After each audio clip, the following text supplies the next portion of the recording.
All right,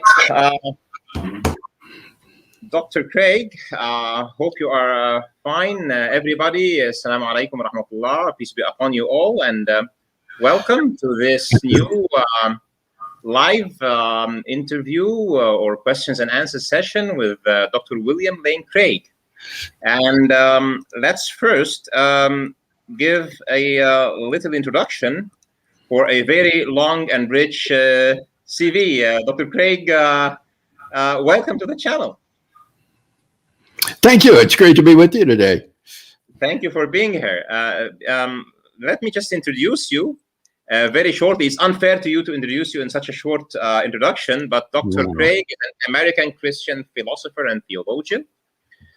He has a site, by the way. It's reasonablefaith.org, and I have it in the ticker. So if you look in the ticker, you'll find both his YouTube channel and his website.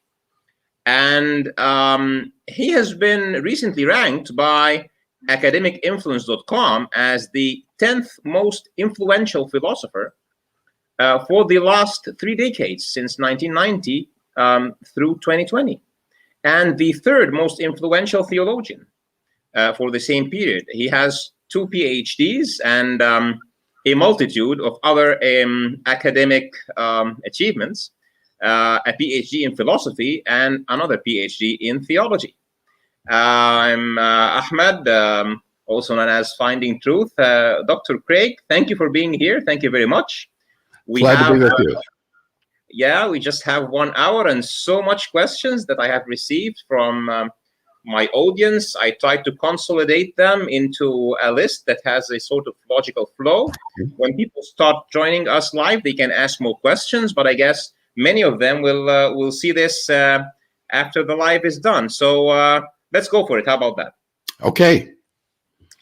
So you're very well known for your adoption of the and even advancement of the Kalam Cosmological Argument, which you are much better than me, of course, to introduce. But I will just say it has 3 statements. So a first premise that what begins to exist has a cause, and that the universe begins to exist, hence, or therefore, the universe has a cause that obviously caused it to exist. And then you go on that with other inferences to infer that the cause is personal and is God, and even infer his attributes. So, so you make some statements about time, which maybe are more beneficial to go through our questions, and about the universe. But is it fair to say that in this discussion, you consider the universe to be all matter, all energy, all space and time? And hence... Yes. At least all contiguous space and time, all space and time events that are causally connected with one another. So everything that can or might affect us, or affect things that can affect us, let's say that. Yeah. Yes, although I do think that God exists and he's not in the universe, and so he can affect us as well. But yes, the rough idea there is everything that's causally connected in space and time. All right, all right. And that, let's say that excludes God. Yes, because he's not, I would say, in space. All right. So, I'll tell you something. I did countless debates, and recently I even did a debate with somebody who is a science explainer who criticizes the Kalam Cosmological Argument, and it was mediated by an agnostic armchair philosopher, as he describes himself. And I was struck that people are attacking the first premise. I was really surprised, because typically you might as well attack the second one, or the inference. So let's start by the matter of beginnings. So let me ask you this. The word beginning means that time is real, okay? So I've seen 2 things. Some would claim that time may just be an illusion played by our brains, and then they say, then beginnings have no meaning because there's no time. And some say that, time is relativistic, and, order of events is just a matter of our perception, etc. So they also reject time, and hence they reject beginnings. What would be your comment or response to that? Well, I don't think this is a very serious objection, Ahmed. I've never heard any philosopher raise this objection. To say that the universe did not begin to exist because time is not real is like saying that the attack on Pearl Harbor never occurred because time is not real. We will always have more evidence for the attack on Pearl Harbor than we would for this thesis that time is an illusion. So this is really a desperate measure to try to avoid the premise. In fact, I think it's so desperate that it's actually self-defeating, because the illusion of time itself implies time. There is the illusion of one thought after another in consciousness, which implies time. So the person who denies the reality of time is even more desperate than the person who denies the reality of the external world, because time characterizes the inner world of consciousness as well as the external world around us. One other person I had a discussion with says, well, I deny the A theory of time. And hence time is like space, like the B theory kind of thing. And hence, space can be maybe infinite. I don't know. So if time is like space, then beginnings have no meaning. What would you say about that one? Yeah. My statement of the Kalam Cosmological Argument presupposes from start to finish that the difference between past, present, and future is real and not any illusion of human consciousness, and that things really do come into being and pass away. And that is a controversial assumption, but I have written 2 books on this subject, Ahmed, and so anyone who wants to disagree with this is going to have to interact with the content of these 2 books, which defend this dynamic or tensed theory of time. I would add one thing, and that is that my friend and colleague, the philosopher Andrew Locke, has defended the Kalam Cosmological Argument using the B theory of time, or the tense-less theory of time. So Locke is quite prepared to accept this view of time that your debater mentioned, and to show that the argument will still work.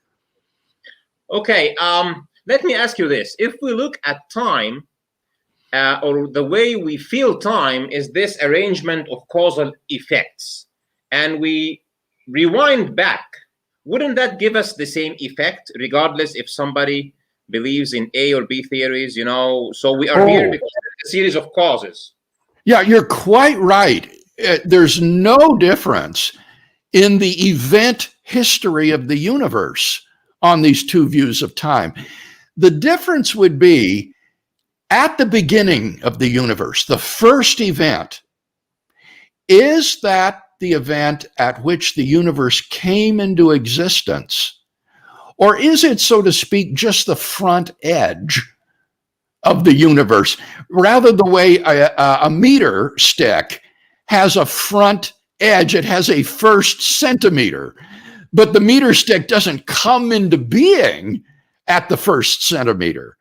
Now, that would be an illustration of the difference between these 2 theories of time. On the view I prefer, temporal becoming is real. The meter stick really does come into existence. Whereas on the other theory, the meter stick is finite in the past. It has a front edge, but it doesn't actually come into being at that point. And I think you can run the argument either way, though I think it's much more powerful on the common sense view of time, which says that temporal becoming is real, that things really do come into existence and go out of existence. It comes to me that when I go into those discussions, that for people to escape something so obvious like the Kalam Cosmological Argument, they have to deny reality altogether, because I think time is so fundamental. What do you think of that? Is this something that is? I've seen people denying time, denying causality, denying conservation, denying all sorts of absurd things to deny. Yeah. I think that's the strength of the argument. What it does is it raises the price tag of atheism or agnosticism. And the hope is that the price tag will be so high that the atheist or agnostic will say it's not worth it. It's not worth saying things can come into being uncaused out of nothing, for example, or that a Hilbert's Hotel can exist. And so he will then agree to the truth of the two premises. Yeah. So I think we mentioned Hilbert Hotel. So that takes us to the next one, which says this. Some say that the universe beginning might be eternally old. So now we're in the Hilbert Hotel, right? And Yeah. they would claim that a past infinity can exist. And I've seen somebody saying that. So what would be your comment to that? Can a Well, past... here, I would refer your listeners to the many YouTube videos as well as the many articles on reasonablefaith.org where I've defended this. I give 4 arguments as to why the universe began to exist at some time in the finite past. One is based upon the impossibility of an actually infinite number of things in reality, which implies that the number of past events is finite, and therefore the universe had a beginning. The second one is based on the impossibility of forming an actually infinite collection of things by adding one member after another consecutively. That would also imply the finitude of the past, because that's exactly the way the past has been formed, one event after another.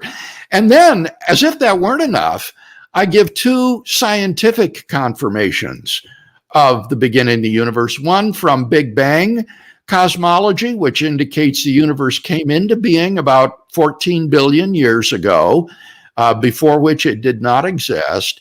And then from the thermodynamic properties of the universe, which show that the universe cannot be infinite in the past, but began in a very low entropy condition and has been growing steadily toward higher entropy ever since. And so we have 4 independent, very powerful arguments for the truth of the premise that the universe began to exist. And in addition to those, other contemporary defenders of the argument, like Andrew Locke, whom I mentioned, or Alexander Pruss, or Robert Koons, have offered additional arguments in support of that premise. Great. So then when I've seen it myself, when you confront people with that, so when confronted that actual infinities cannot exist, some would then say, okay, but then you exclude God. You believers, you put this as a thing for the universe, and then you exclude God. What's your logic? Why would God be an exception? Al-Ghazali argued correctly, I think, that if the universe and time and space began to exist, then what exists beyond the universe must be timeless and spaceless.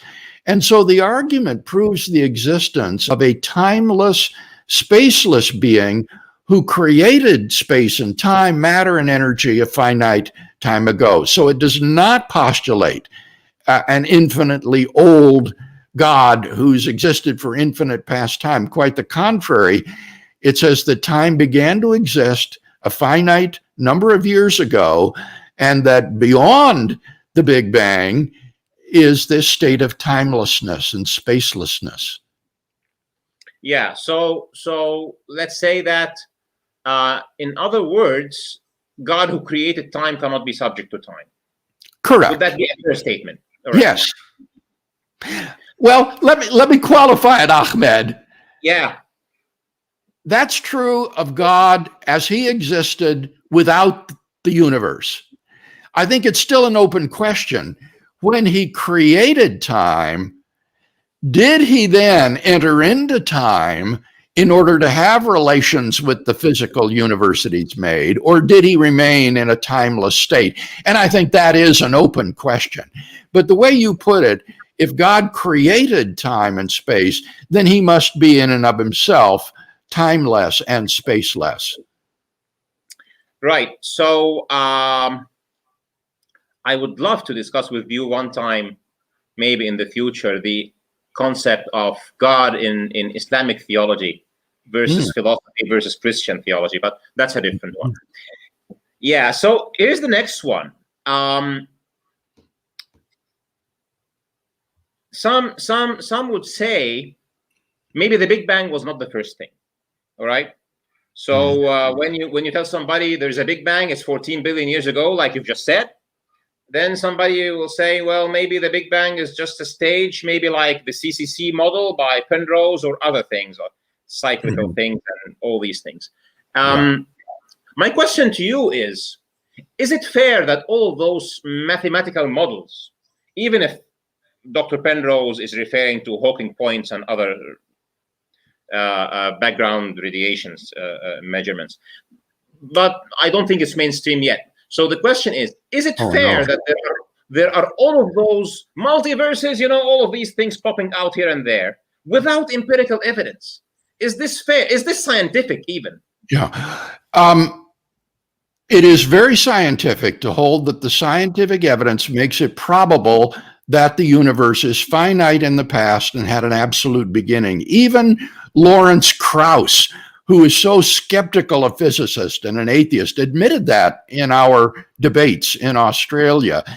Even if the Big Bang was not the first event, and there were prior events, there is no mathematically consistent, empirically tenable model of the universe which postulates an infinite past. There has to be a beginning at some time in the past. Yeah, so would we have in this case to, it's already the next question. So some still invoke the Dr. Penrose's conformal cyclical universe to get away from beginnings. But my question to you is, we can go then to the Bode-Guth-Palinkin theorem, or maybe we can just use philosophy and say that an infinite collection of things cannot happen. So if it was infinite, we cannot be here. Or well, I think that Penrose's model is vulnerable both on philosophical grounds and on scientific grounds. Philosophically, he postulates a sequence of infinitely expanding universes. And in order for these to be back to back with each other, that would mean that you would have to be able to enumerate from 1 to infinity by counting. You would have to be able to count to infinity, and then the next universe would begin after that. And that's simply impossible. You cannot count to infinity and then start over again. That is philosophically absurd. Scientifically, Penrose's model is not taken very seriously by the community of professional cosmologists because it's based upon an alien physics. What I mean by that is not consistent with the known laws of physics. It's really a kind of science fiction. It requires different laws of physics in order to work. And so as a result, it's an interesting mathematical model, but I don't think it has a chance of being a realistic description of the universe. Great. So let's go to the next one. Then what is your response to some claims that the direction of time from past to present to future, like, the A theory, might be an illusion due to the huge entropic event of the Big Bang? And some of them have given this example of us being on Earth, planet Earth. So the big mass of Earth is giving us the illusion of up or down. We feel that there is up, but there is really no up because it's like a sphere. So they say because there is this huge entropic event, which is the Big Bang, the direction of entropy gives us the illusion that there is a direction of time, but really there is no direction of time. And once you lose the direction of time, you lose beginnings, and then they hit the first premise. Well, to say that time has a direction just means that the elements of time are ordered by the relation of earlier and later than. And that's what distinguishes time from space. Space does not have a relationship of earlier than and later than among its constituents. And so this is essential to the nature of time, that it had this asymmetry of earlier than and later than. And usually folks identify the later than direction as the direction of entropy increase. Now, I don't think that you can define it that way. I think that's an empirical discovery. We look at the world and we discover that entropy increases in the later than direction. But the distinction between earlier than and later than is inherent to the nature of time.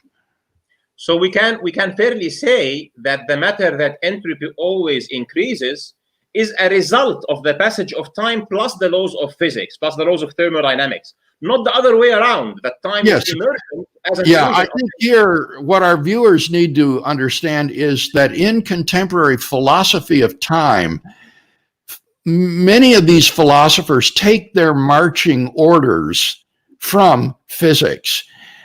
And so for them, the philosophy of time is an extension of physics. But for someone interested in metaphysics, like myself, I see absolutely no reason to think that time derives its nature from our scientific concept of time. On the contrary, as I just said, it's an empirical discovery, not true by definition, that entropy increases in the later than direction. So let me ask you this fun question that just came to my mind. If we make a thought experiment and we remove everything from space, but we keep space and time, in concept, time will still be passing, even if nothing is happening. I think that's true in virtue of the fact that God exists.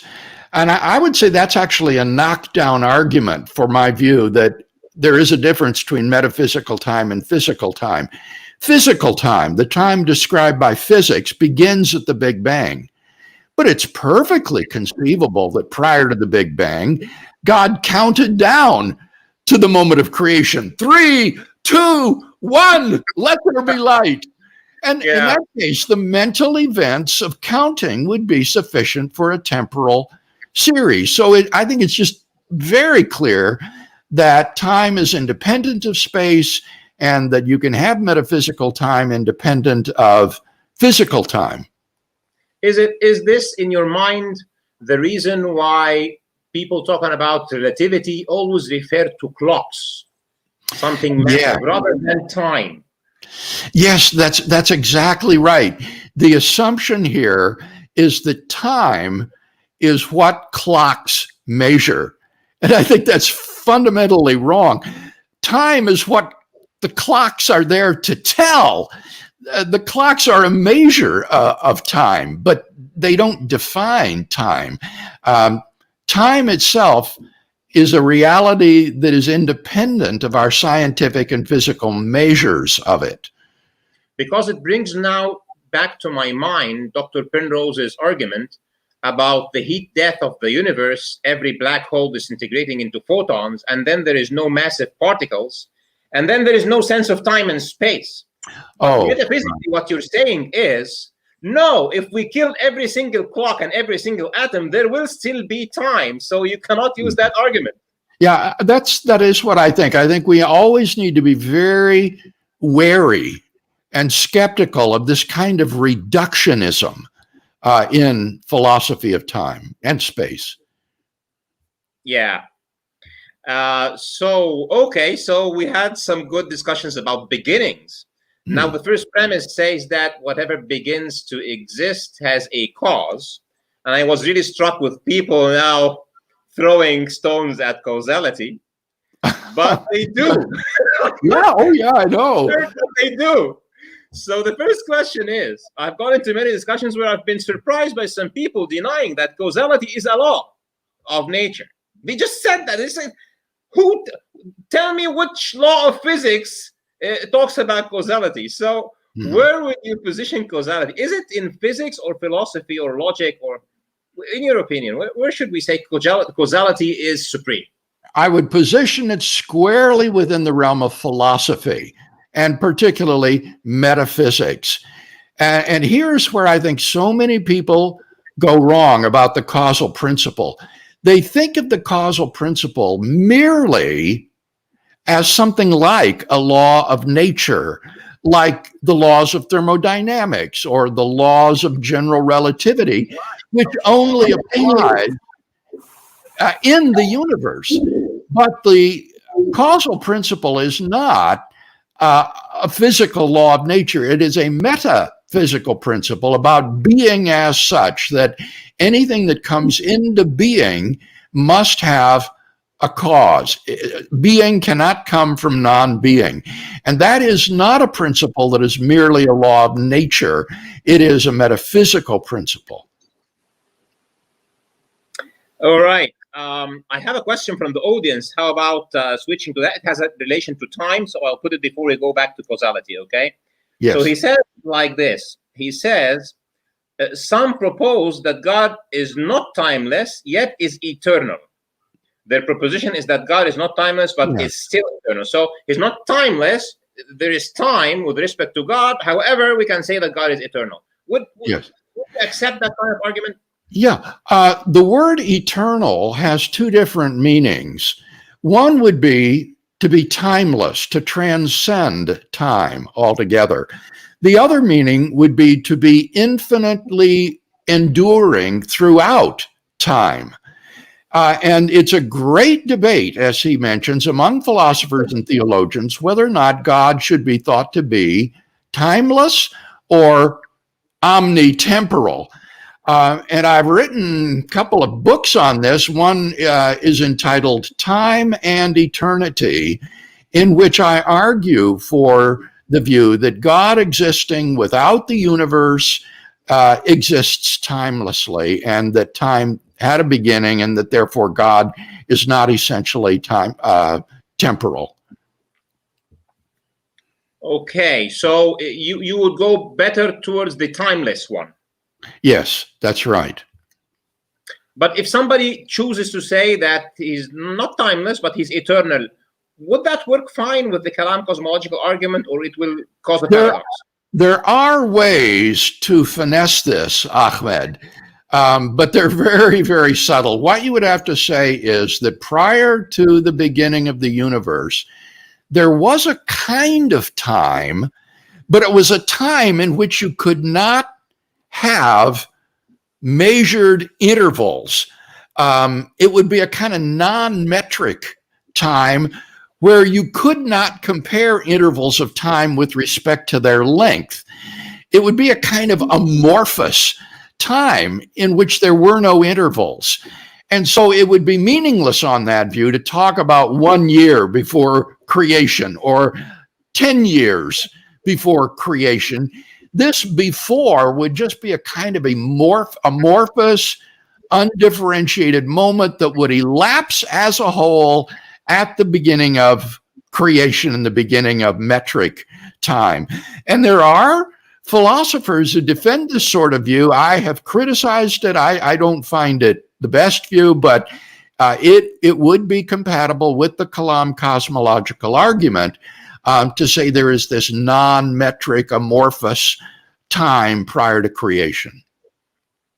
All right, so he's saying thank you for answering his question. And yeah, we'll back to causality, and we have another question about God. I will move it to our section about God, all right? Right. So here we go. So the second one about causality is some appeal to quantum events to try to deny causality. I hate this one, but I have to ask you about it.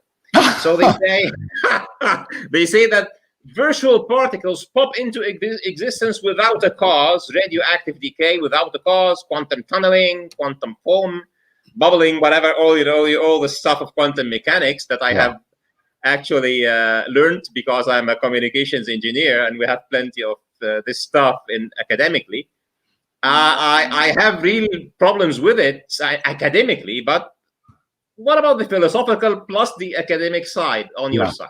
Well, I think the short response, Ahmed, is that there are at least 10 different physical interpretations of the mathematical equations of quantum mechanics, And some of these interpretations are every bit as deterministic as Newtonian mechanics.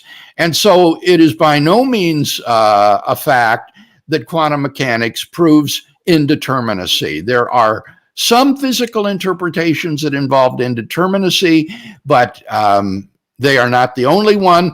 And all of these interpretations are empirically equivalent and mathematically consistent, and nobody knows which one is correct.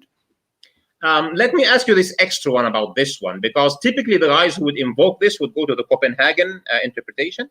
Yes. And right. yeah, and I've discussed with someone, and I told him this, so I would like to know your comment about that. I told him that Schrödinger equation, even if you are with whatever interpretation, predicts future events, and it is built on quantum events.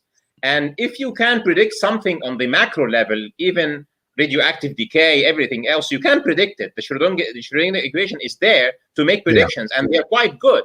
So if the top of the pyramid, which is the physical macro prediction about half-life of a radioactive material, for example, is so deterministic, it must be that the underlying quantum events are not uncaused, but rather unpredictable to us. Right. And that's why on the macro level, they always produce what we expect. What would you say? Yeah, that is, in a sense, what I was saying, is that by no means are you committed to ontological indeterminism by the equations of quantum mechanics. You can have a fully deterministic interpretation of them. And in any case, that it would do nothing to show that the universe could come into being from nothing. It doesn't help in that way at all. I remember talking with a quantum physicist at Purdue University in the United States, and she said, what do people mean when they say quantum physics shows that things don't have causes? She says, I can trace the line of causes right up until the quantum event occurs. And these may not be fully deterministic, but they certainly are a sequence of causal antecedents to the event. The event doesn't just pop into being out of nothing. So it is essentially a mix between what is caused and what is predictable or deterministic. So it's not really, if you cannot predict what the dice will come out to be, that it is uncaused. It's just you cannot. That's a faulty inference to say that because something is epistemically uncertain or unpredictable, that therefore it's uncaused. That just doesn't follow.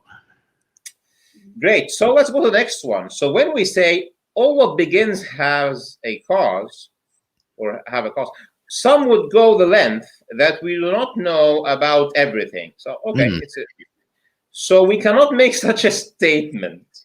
But they are hitting at the all part of it. So they say, you're making a very inclusive statement. Have you witnessed everything to be able to say this kind of thing? What would be your comment to that?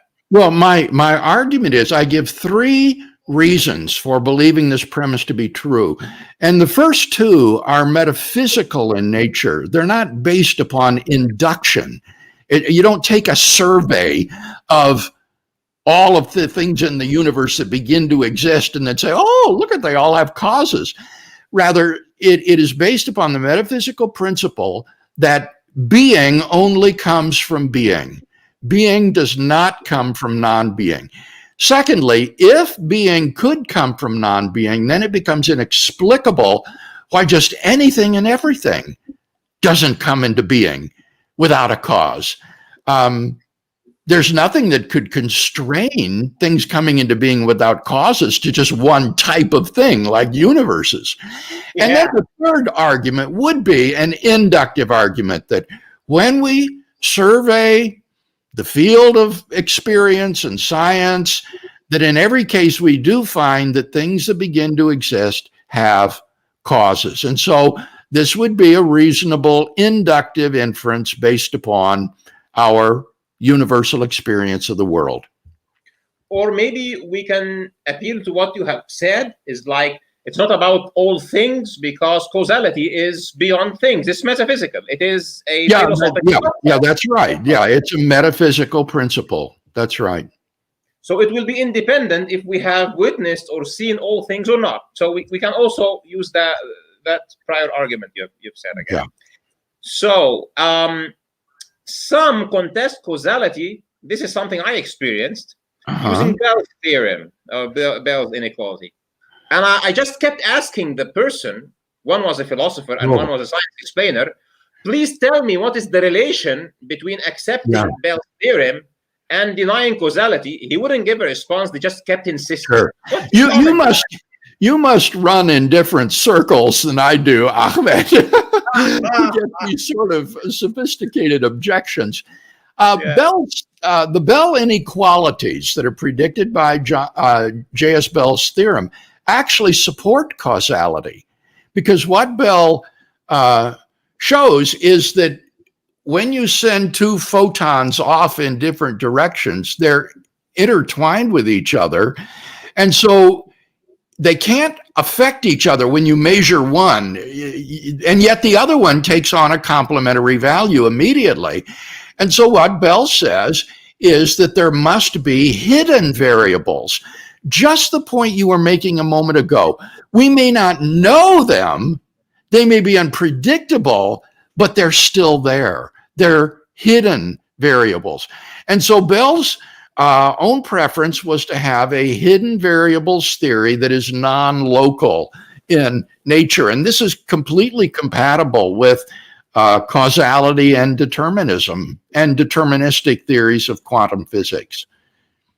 Okay, so it's not true that those hidden variables do not exist altogether just because we cannot find them. Right. That's the force of the word hidden.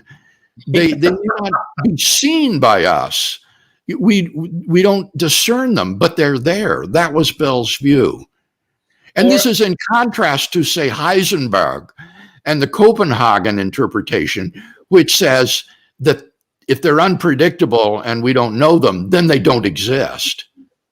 Or maybe our whole concept of the speed of light being the speed of causality is totally wrong, and things can be caused by two photons entangled at the edges of the universe. Maybe we just don't understand. That's possible. That's logically possible, but the difficulty would be is that then there would be reference frames in which you have causal influences going backwards in time. You would have the effect occur before the cause occurs, and that leads to all sorts of pathological results. So people like Bell and many others, as a result of his theorem, have propounded theories of relativity which involve relations of absolute simultaneity, absolute length, absolute motion, but these quantities are simply, as you say, hidden from us. We don't discern them because we are in reference frames moving with respect to the frame of absolute space, but nevertheless, they're there. So this is all of a part with Bell's realism and his refusal to go along with this verificationist equation between unknowable and non-existent. I really liked your force of word. We cannot call them hidden variables and then we expect to see them.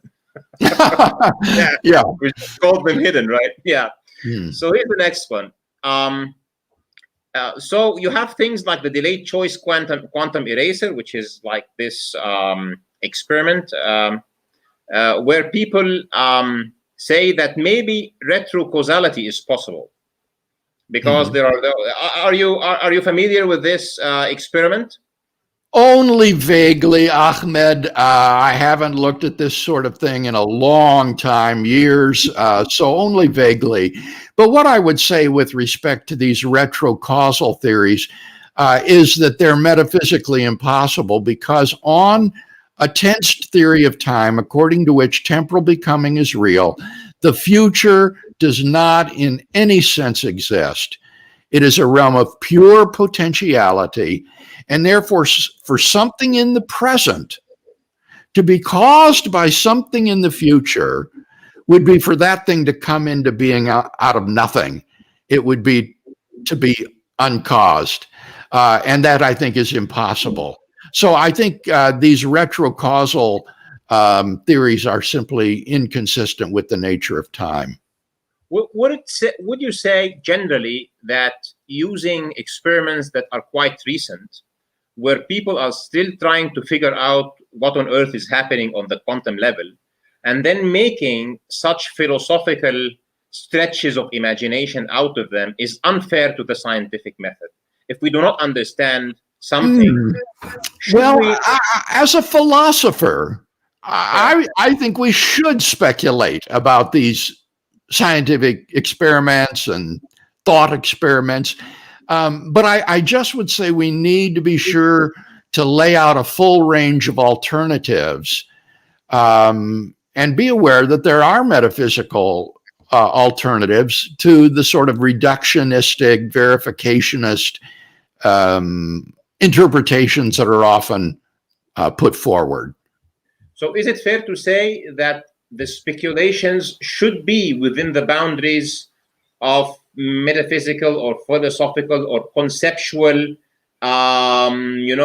rules of logic or rules of proper thought? We cannot. Oh yeah, absolutely. I mean, the universe can create its own path. Yeah. All rational thinking is governed by 9 basic rules of logic, and we need to conduct all of our inquiries in accordance with the basic rules of logic, or we are irrational. So I'm in favor of speculation about the matters of science, but we must make it clear that these are speculations and not say that these are the settled results of science. Yeah, fair enough. So let's go now to the universe has a beginning. So let's talk about the universe. So some say that the universe can be caused by quantum fluctuations. Mm-hmm. Then inflation, the story, then they invoke negative energy of gravity as the balancing factor that prevents breaking of conservation.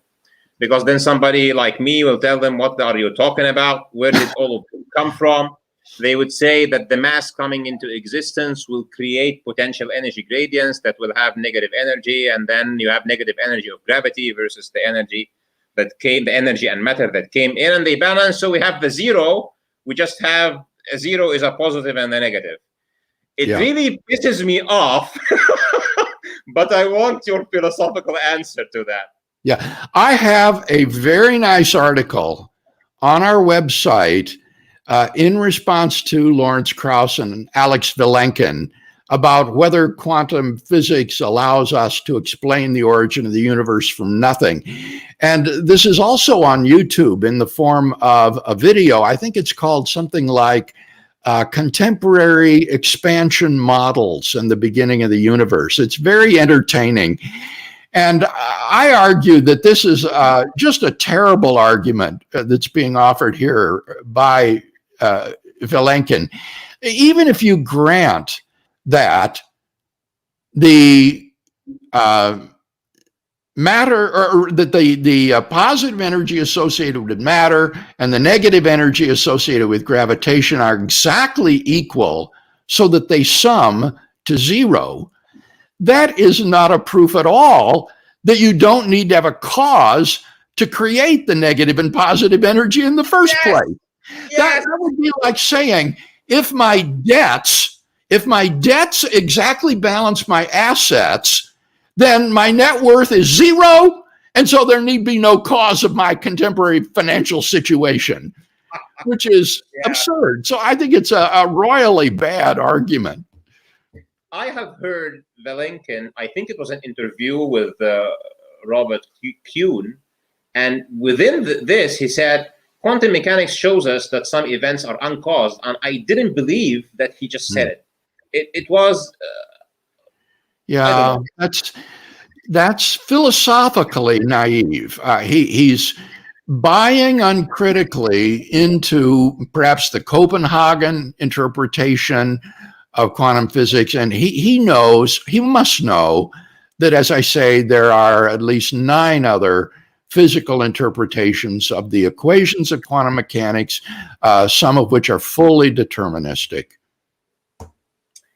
Great. So let's go to the next one. So some physicists, excuse my language, dare say that quantum mechanics breaks conservation of energy. I have had a discussion with one physicist about that. And you talk to top physicists. Is this something that you think is a valid statement? And is it possible at all to break conservation of energy philosophically? Or well, my conversations and reading of physicists like Alex Vilenkin is not that quantum physics breaks the conservation laws, but rather that the conservation laws are consistent with something's coming into being out of nothing. And here the move is made. If the negative energy balances the positive energy, then the net sum is zero. And so the conservation laws that energy can't come from non-energy is not violated. And I've already explained why I think that's a terrible argument. Yeah. So here's the last one. And so is it possible to use virtual particles, the last one about the universe, popping in and out of existence as an excuse for breaking conservation? And is it fair to deal with virtual particles as if they are real? Because they're, they're called virtual particles, actually. Yeah.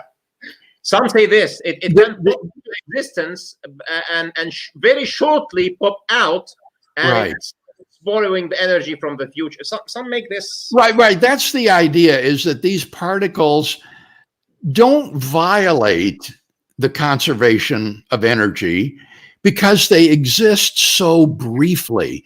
They exist for just an inconceivably short moment of time, a split second, and therefore they don't violate the conservation laws. But your second question, I think, is very germane. Why do you think these things are real rather than just mathematical or theoretical entities? There's absolutely no reason at all to think that these virtual particles really exist.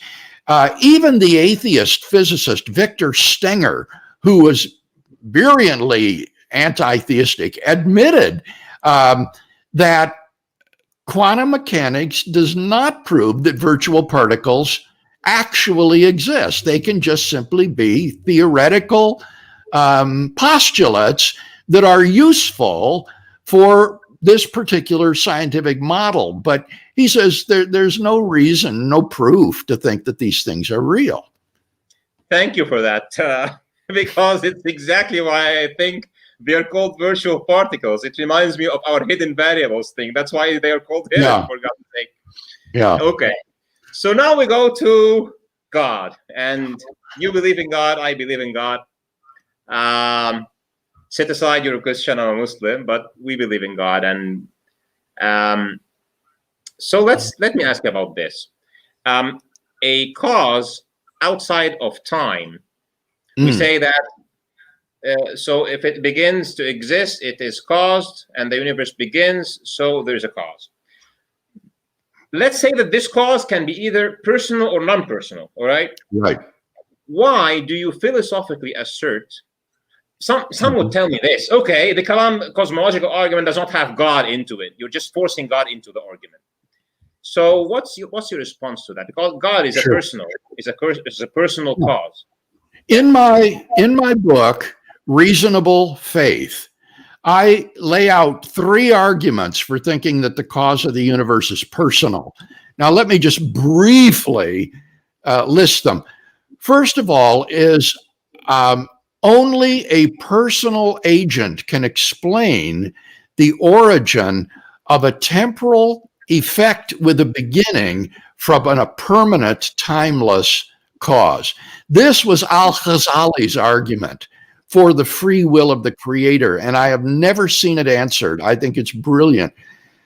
Secondly, would be that a timeless, spaceless, uncaused being could only be either an abstract object, like a number, or else an unembodied mind or consciousness.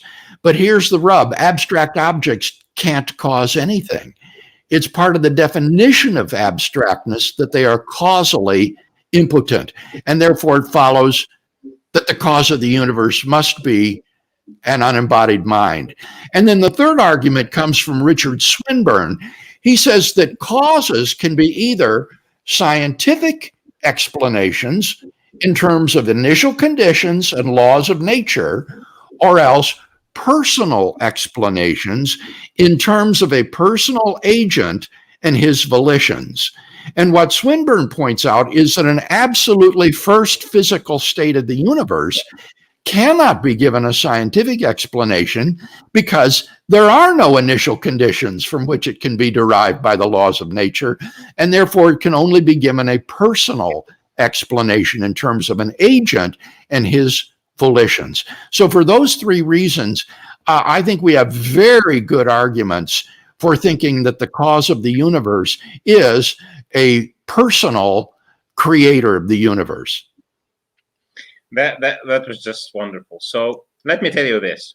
So when we say the universe has a cause, some would say that the conclusion does not have God in it and that we believers force God into the logic. Why does the cause have to be God? Let me explain this. Someone told me, for example, why isn't it, for example, a hyperspace alien or something? Okay. So, like Dawkins had this thing, he might accept that aliens created life, but not God. So, yeah. What would be your response to that? Well, that person simply shows that he doesn't understand the argument, because this cannot be any sort of a physical object, since it created all matter and energy and time and space themselves. The argument leads to the existence of a first, uncaused, beginningless, timeless, spaceless, immaterial, personal creator of the universe of enormous power and intelligence. Now, you don't have to call that personal creator God if you don't want to, but the argument does lead to that conclusion. And I think that that is enough of the core concept of God to make the atheist feel very uncomfortable with that conclusion. I agree, because if it's an alien, it's his thing. If it's a thing, it's part of the universe, let's say. And we're talking about the creation of the universe, for God's sakes. It has to be not something like an alien. Okay, so let's go to this one. And it says, is using the same logic of Kalam Cosmological Argument, we should invoke a beginning to God and a cause, hence a defeating ourselves. Some have even dared say that maybe infinite regress is possible. So I've also seen this. Somebody telling me, okay, who said that infinite regress is not possible? Well, I give two arguments against the possibility of an infinite regress of events, and that implies that the regress of past events is finite and had a beginning. And so God existing beyond the universe, beyond the regress of events, must be a changeless, timeless creator. And therefore, the logic of the Kalam cosmological argument would not apply to him. If there are...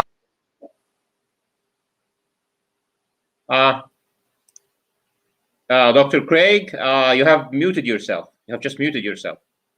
Can you unmute yourself?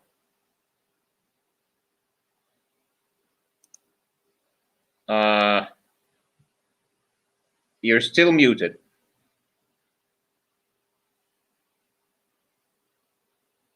You've probably pressed... There we are. Yeah. I don't know how that happened. Yeah. All right. It must be a caused event. Something caused it for sure.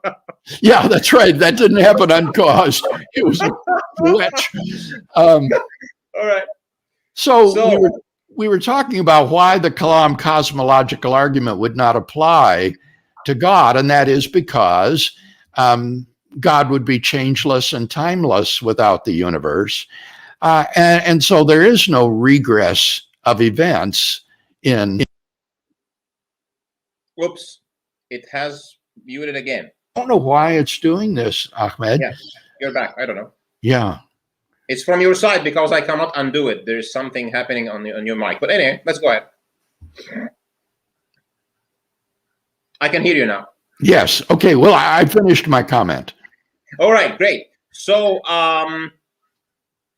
let me ask you this. I want to finish at the top of the hour, but let's try to finish these as fast as we can. Is it possible to deduce God's attributes from observing the universe, or is religion mandatory in that respect, in your opinion? I think that we can deduce some of God's attributes from the Kalam Cosmological Argument. I just listed them. What would be missing, notably, and this is important, is the moral attributes of God would not be deducible from this argument.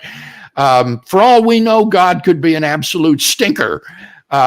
So you would need some independent argument to show the goodness or the loving kindness of this creator of the universe. But I like that feature of the argument, Ahmed, because it shows its modesty. It doesn't try to prove too much, but it gives you limited and plausible information about God. Great. I think we already addressed that. If we to extend the Kalam cosmological argument, how can we include God in the shortest formulation? I guess we have addressed that. So let's go to the next one. Is it rational to reject God as an explanation to the complexity and tuning of the universe because he has to be more complex? Oh. No, that's not a good argument. That's Richard Dawkins' argument against God as the explanation of the fine tuning. And I've responded to that, again, both in print and also in some talks available on YouTube. The point is that God, as an unembodied mind, is a remarkably simple being because he's not made up of parts. And so Dawkins is just confused in thinking that God would be more complex than the physical universe with all of its constants and quantities. Do you know that in Islam there is a name of God called Al-Samad, and that it means, one of its implications is ultimate simplicity. He's not made of parts. Yeah, that's a strong tradition in medieval Islamic philosophy with Ibn Sina and Ibn Rushd and others. So that yes, I am aware of that. All right, so let's talk about religion, and this is a fun question. Moving from God, is it possible to make a philosophical argument for the necessity of religion, in your opinion? Well, I'm not sure that it is. Let me explain it more. If God has attributes that we can deduce he has them, is it necessary that he just doesn't leave us, in the dark, and that he must send us to religion? Yeah. No, I think, as I say at the end of the book I wrote, the Kalam Cosmological Argument, the question for us now is, has this creator of the universe revealed himself to us in some way that we can know him more fully, or has he remained aloof and distant from the world that he has made?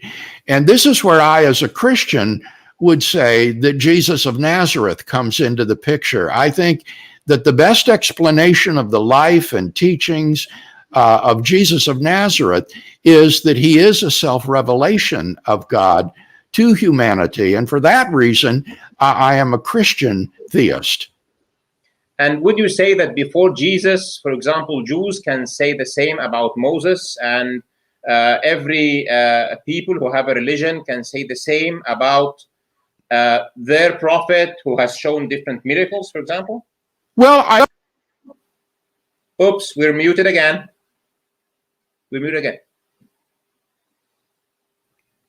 Yeah, we're back. No, I don't think so, Ahmed. The Kalam cosmological argument alone narrows the field of the world's religions down to the great monotheistic faiths: Judaism, Christianity, Islam, or perhaps some sort of deism. But it rules out polytheism. It rules out agnostic religions like Buddhism. It rules out pantheistic religions like Hinduism or Taoism. So this argument is actually very powerful in winnowing down the world's great religions to the handful of monotheistic faiths that would be consistent with it. And so beyond that, I think what one needs is not a philosophical argument for a particular brand of theism, but some sort of historical argument, a philosophico-historical argument for why one would believe, for example, in Jesus. Great. So actually, I meant prophets that preach one God, for sure. So I couldn't agree more. And this answers actually even the last question, which what would, in your opinion, be a way to determine a true religion using logic and philosophy, if there is any? So in your opinion, it is you need to look at the history of the religion and see if it lends itself to accepting it, given the attributes that we can infer about God. Yes, that's right. I think, yes, that's well said. I agree entirely. Great. Can we spend just a couple of minutes to go through other questions to make sure we've covered everything? Well, a couple. I'm at the end of my time, but if you'd like to ask a couple more. Yeah.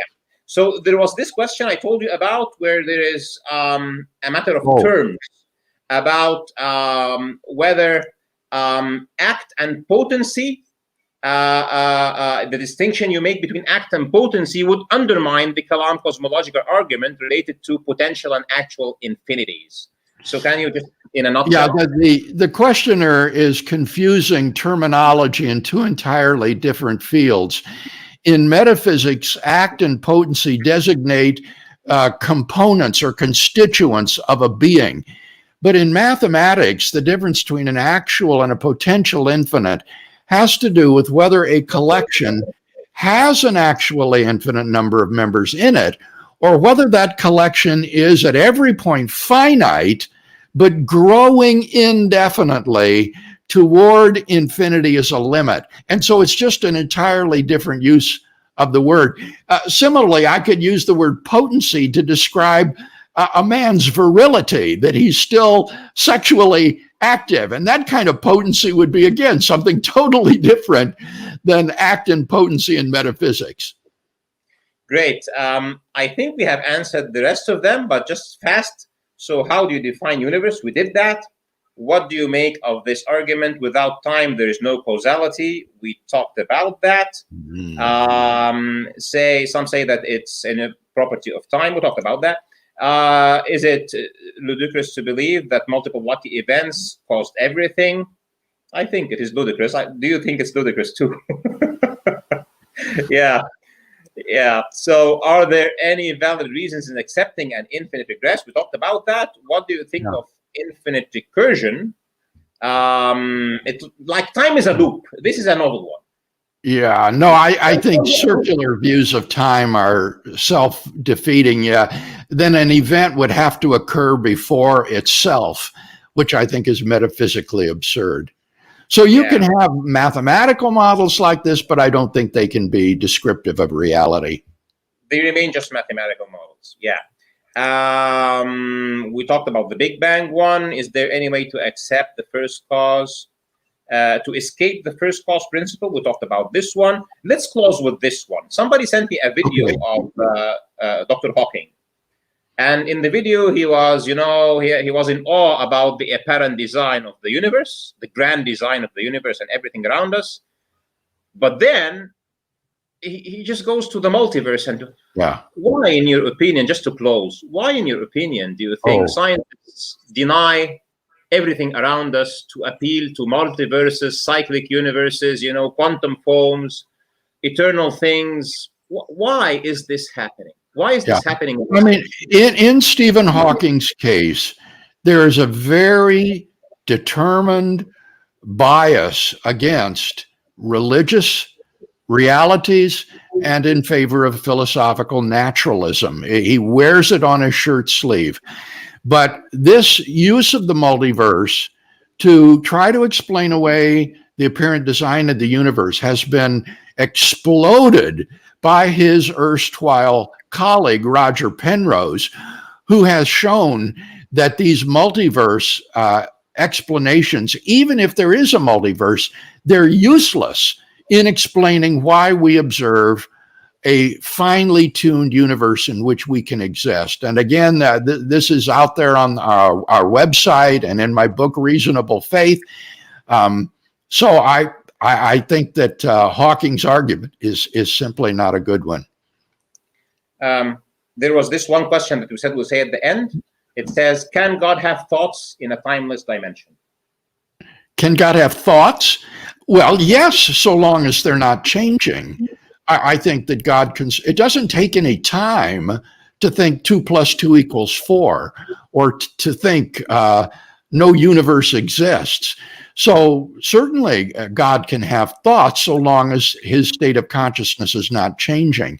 The interesting question, and here I allude back to what we talked about before, is when God creates time, does he then choose to enter into time and to begin to have a sequence of states of consciousness so as to experience temporal flow and enter into relations with us finite creatures? That's an open question.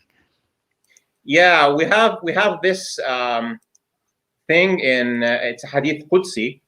I'm sure you know what that is, and it says humans say bad words about time, and God denies that and says, "I am time. I move. It's day and night." So if maybe it's metaphorical or not, but if you are time, then time does not apply to you, I guess. So anyway, in Islamic theology, there'll be some thoughts about that. But Dr. Craig, I'm speechless. It's been a marathon. I do need to go now, but I thank you very much for this extremely stimulating interview. I don't think I've ever had a more stimulating discussion on the argument than this one. Thank you, sir. It's an honor, and I really loved it, and I hope so many people will enjoy it and have great benefit of it. I would like to invite you again to that channel. So thank you for coming, and have a blessed day, sir. Thank you. Thank you again. Goodbye. Thank you. Certainly.